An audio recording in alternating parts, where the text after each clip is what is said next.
Hi, it's Jason Morandis again from the Delta Community Presbyterian Church, joined by Pastor Doug Schoonover. One question that comes up quite a bit from individuals is, what is a Presbyterian? Can you talk a little bit about what it means to be a Presbyterian and what the church is all about? I would love to do that. For one, it's a word that's hard to spell, even for people who have been a Presbyterian all their lives. But being a Presbyterian goes back to the original Greek, which and the word is presbytos, and it's the word for elder. And so a Presbyterian church, when you see that in the title, you know that it's a church that is ruled by elders. The congregation has elected men and women to be able to help lead the congregation as elders. And so it talks about, it's a name for our government. But it's also a style of worship. You know, we are much more of what would be called a mainline church when you're Presbyterian, especially ours, Presbyterian Church in the USA. That's our background.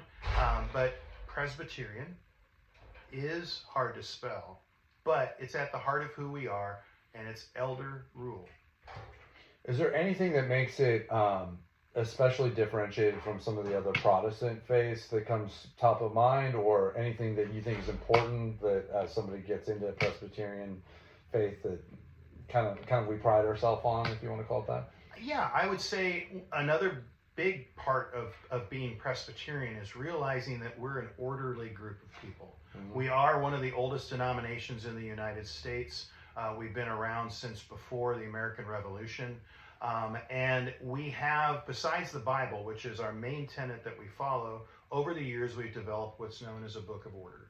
And it's the procedures of how we go about governing the church, talking about representative government with elders and deacons. Deacons are those elected to be able to help serve throughout the congregation.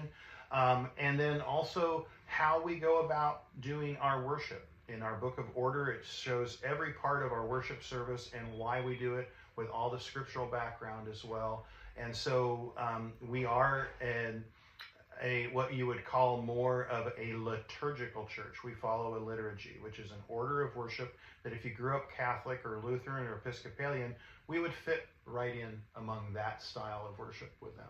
Okay, thank you very much, Pastor.